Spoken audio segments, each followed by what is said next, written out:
Cyber నేరగాళ్ల ఆగడాలకు అడ్డు అదుపు లేకుండా పోతోంది. ఏడాది కాలంగా ఒక సెకనుకు 11 సైబర్ నేరాలు జరిగాయి. హైదరాబాద్తో పాటు తెలుగు రాష్ట్రాల్లోని ప్రజలను ఈజీగా బురిడి కొట్టిస్తున్నారు కేటుగాళ్లు. తెలుగు ప్రజల నుంచి కోట్ల రూపాయలు దోచుకుంటున్నారు. కొన్ని రోజుల వ్యవధిలోనే 17 కోట్ల రూపాయల డబ్బును సైబర్ కేటుగాళ్లు కాజేశారు. ఒక డాక్టర్, మరో మహిళా వ్యాపారవేత్తను బురిడి కొట్టించారు.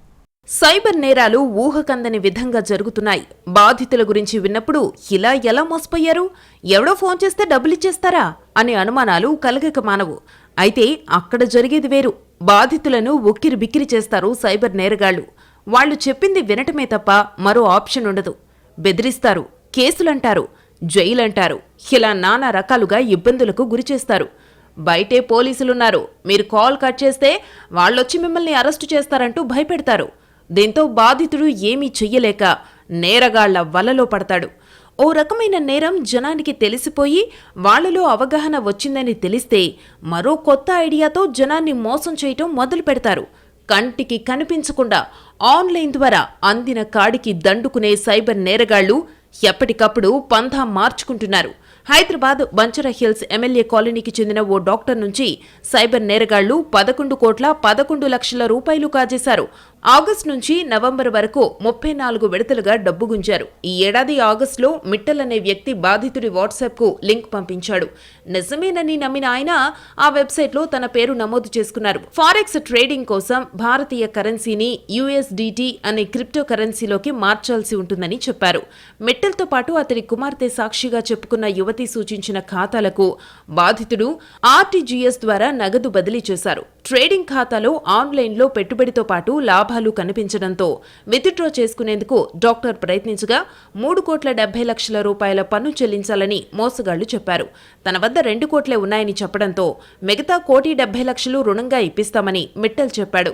2 కోట్లను బాధితుడు చెల్లించిన అనంతరం డబ్బు విత్డ్రా చేసుకునేందుకు మరోసారి ఆయన ప్రయత్నించగా US ఫెడరల్ గవర్నమెంట్ చట్టాల ప్రకారం ముందస్తు ట్యాక్స్ చెల్లించాల్సి ఉందని మళ్లీ మెలికిపెట్టారు. మోసపోయినట్టు గ్రహించిన బాధితుడు హైదరాబాద్ సైబర్ క్రైమ్ పోలీసులకు ఫిర్యాదు చేశాడు. కేసును తెలంగాణ సైబర్ సెక్యూరిటీ బ్యూరోకి బదిలీ చేసి దర్యాప్తు సాగిస్తున్నారు. హైదరాబాద్ బషీర్బాగ్కు చెందిన 69 ఏళ్ల మహిళకు నవంబర్ 13న రాత్రి 9:20 ప్రాంతంలో 870884644044 నంబర్ నుంచి కాల్ వచ్చింది. తాను ట్రాయ్ నుంచి మాట్లాడుతున్నానని, తన పేరు రాహుల్ కుమార్ అంటూ ఓ వ్యక్తి పరిచయం చేసుకున్నాడు. మీ ఆధార్ కార్డు జత చేసి ఉన్న ఫోన్ నంబర్కు మనీ లాండరింగ్, మనుషుల అక్రమ రవాణా, మాదక ద్రవ్యాల వ్యాపారానికి సంబంధించిన కేసులతో ప్రమేయం ఉందని చెప్పాడు. అనంతరం CBI అధికారులమంటూ సౌరవ్ శర్మ, అజయ్ గుప్తా అనే ఇద్దరు స్కైప్ ద్వారా వీడియో కాల్ చేశారు. నిర్దోషిత్వం రుజువయ్యే వరకు ఆమెను డిజిటల్ అరెస్టు చేస్తున్నట్టు చెప్పారు. ఆమెతో పాటు 2 కుమార్తెలను 24 గంటలు వీడియో కాల్ పర్యవేక్షణలో ఉంచారు. వారిని భయపెట్టేందుకు బేడీలతో ఉన్న పలువురి ఫోటోలను చూపించారు. CBI, RBI ముద్రలతో ఉన్న పత్రాలు పంపించారు. ఈ తతంగం 20 రోజుల పాటు కొనసాగింది. మనీ లాండరింగ్ కేసు కాబట్టి బ్యాంకు ఖాతాల వివరాలు పంపించాలన్నారు. బాధితురాలు తనతో పాటు తన కుటుంబ సభ్యుల బ్యాంకు ఖాతాల వివరాలు పంపారు.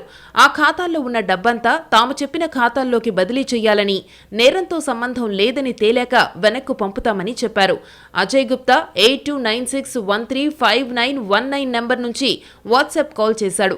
బాధితురాలి కుమార్తెల ఖాతాల్లోని డబ్బును కొంత RTGS ద్వారా, మరికొంత బ్యాంకుల్లో నుంచి నిందితుల ఖాతాల్లోకి బదిలీ చేయించుకున్నాడు. ఫిక్స్డ్ డిపాజిట్లు తీయించాడు. నవంబర్ 14 నుంచి డిసెంబర్ 3 వరకు వివిధ దఫాల్లో 5,66,51,100 రూపాయలు బదిలీ చేయించుకున్నాడు.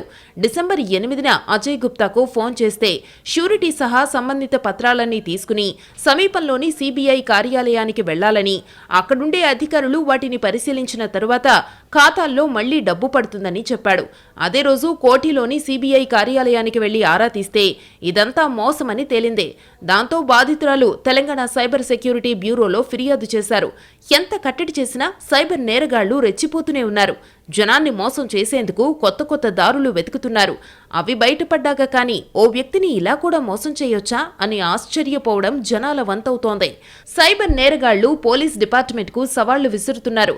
రోజురోజుకు సైబర్ నేరాలు పెరిగిపోతున్నాయి. వాటిని పరిష్కరించడంలో పోలీసులకు అనేక సవాళ్లు ఎదురవుతున్నాయి.